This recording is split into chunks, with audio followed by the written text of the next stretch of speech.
Maybe we thought at the beginning it'd be more likely that Marc went and we kept Joa. We got the bid that we got for Joa, and we felt that we needed to do something rather than not in that area, because there were other things that we needed to do. And we accepted that bid, which then made it, as I actually said on the interview, I think before we did it, that it would be very difficult, really, to sell both of our starting centre backs in one window. That's not to say it wasn't still an outside possibility, but we got to the right number.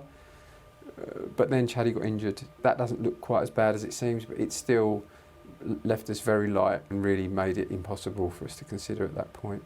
So for someone like Marc Guehi, you mentioned those other reasons going against it, was it more to do with that than the actual numbers from Newcastle?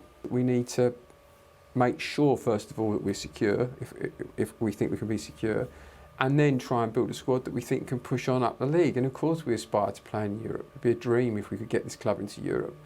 So there's so many moving parts and so many people doing their own thinking and all the things that they want to do and what they want to spend money on, and sometimes you just don't get a deal done. It's someone's fault, right? It doesn't happen, and circumstances overtake you because you get other bids, and it's a very fluid thing, isn't it? Certainly it could have worked out differently. It just didn't. I've no doubt that Marc will, unless, as I've said, we want to be a destination club in the end. That's what we want to be. We want to be playing the Champions League. But the reality is we don't right now. That's what players want to achieve in their career, right? And we respect that, and we respect the fact that sometimes we're going to be a pathway to that. We're proud of the fact that Michael's gone to Bayern Munich. We want to be selling to the top clubs, or to clubs like Newcastle who've got great aspirations, and have recently been in the Champions League. And so we have to manage all of those things. We won't get really great young talent to come to us if they think they're going to be stuck. Equally, the players have got to realise that the club comes first, and we've got to do our best to make sure that the club thrives.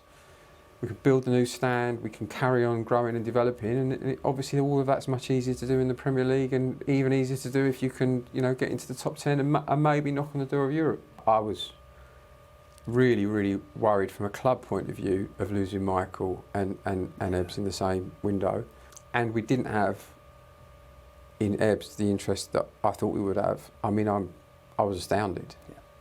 Yeah. Genuinely astounded. I mean, the guy's just an outstanding footballer, an outstanding person. He's a gift to any football club, and the performance he gave on Sunday, having not moved from Crystal Palace, I'm sure, I don't think any Crystal Palace supporter would mind the fact that Ebbs at some point wants to play at the highest level. He's playing regularly for England.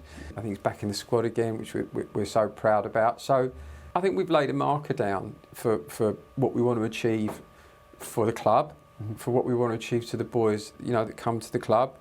And you're working together on these things. So look, it was great for the club that we didn't lose both Michael and Ebbs in the same window. But we understand that maybe somebody, will come in, and I'll be his biggest fan. I mean, I'll be watching Michael to see how he's doing.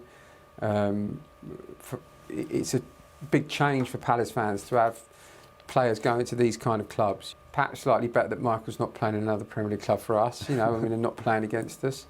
But yes, Ebbs is still here, and it's great for the football club. I was surprised that that's what happened.